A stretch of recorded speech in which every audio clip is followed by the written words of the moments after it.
Class లో December prelims mains కొత్త class start అవుతుంది. ఈ నెంబర్ కి కాల్ చేసి రిజిస్టర్ అవ్వండి. లిమిటెడ్ సీట్స్ ఉన్నాయి. నెల్లూరు జిల్లాలో జికా వైరస్ కలకలం సృష్టిస్తోంది. మరిపాడు మండలం వెంకటాపురం గ్రామానికి చెందిన 6 ఏళ్ల బాలుడికి వైరస్ సోకినట్లుగా అనుమానాలైతే వ్యక్తమవుతున్నాయి.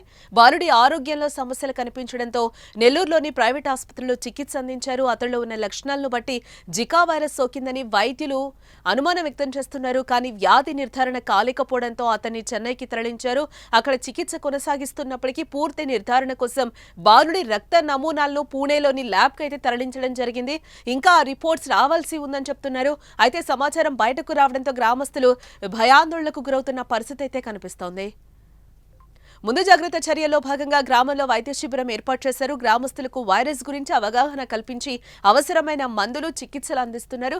జికా వైరస్ వ్యాప్తిని నివారించేందుకు ప్రాధాన్యతతో తగిన చర్యలు తీసుకుంటున్నట్లుగా వైద్య ఆరోగ్య శాఖ అధికారులైతే అంటున్నారు. మరోవైపు ఈ ఘటనపై మంత్రి ఆనం కూడా స్పందించారు. అనారోగ్యానికి గురైన బాలుడికి మెరుగైన వైద్యం అందించేందుకు అన్ని చర్యలు తీసుకున్నామన్నారు. కార్పొరేట్ వైద్యం కోసం చెన్నై తరలించినట్టుగా చెప్పారు. బాలుడి కుటుంబ సభ్యులకు పరీక్షలు చేయడంతో పాటు గ్రామంలో ప్రతి కుటుంబానికి అవగాహన కల్పిస్తున్నామని తెలిపారు. జ్వరాలు సోకిన వారికి రక్త పరీక్షలు నిర్వహిస్తున్నాము. అపోహలు నమ్మొద్దు అని అంటున్నారు. అనారోగ్యంగా ఉంటే వెంటనే వైద్యులను సంప్రదించాలని కోరారు. ఎవరూ భయపడాల్సిన అవసరం లేదు అని ఆనం రామనారాయణ రెడ్డి స్పష్టం చేశారు. దోమల వల్ల వచ్చే సమస్య Zika virus. Zika virus dengue fever, చికెన్ గున్యాని వ్యాప్తి చేసే దోమల కారణంగా వస్తుంది. మీకు తీవ్రమైన జ్వరం, ఎర్రని మచ్చలు, తలనొప్పి, వాంతులు, కీళ్ల నొప్పులుంటే జాగ్రత్తలు తీసుకోవాలి. సూక్ష్మ క్రిములు బాడీలోకి ప్రవేశించిన 3 రోజుల తర్వాత లక్షణాలు కనిపిస్తాయి. జికా సమస్య ఉన్న పిల్లలు, పెద్దవారు నరాల సమస్యలను ఎదుర్కొంటారు. జికా వైరస్ వ్యాపించిన బాధితుల్లో ఎక్కువ మందిలో ఎటువంటి లక్షణాలు కూడా కనిపించవు. తేలికపాటి జ్వరం, దద్దుర్లు, కండరాల నొప్పి వంటివి సాధారణ లక్షణాలు మాత్రమే ఉంటాయి. కొన్ని సందర్భాల్లో జికా వైరస్ సంక్రమణ సంకేతాలు లేని వ్యక్తుల్లో నాడీ వ్యవస్థ లేదా మెదడులో సమస్యలకు దారితీస్తాయి. ఈ లక్షణాలు సాధారణంగా 2 నుంచి 7 రోజుల పాటు ఉంటాయి. వ్యాధి వ్యాప్తి చెందిన 3 నుంచి 14 రోజుల తర్వాత అనారోగ్యంతో బాధపడతారు. గర్భవతికి జికా వైరస్ సోకితే పిన్నెల్లో మైక్రోసెఫలీ అనే సమస్య ఏర్పడే అవకాశం ఉంది.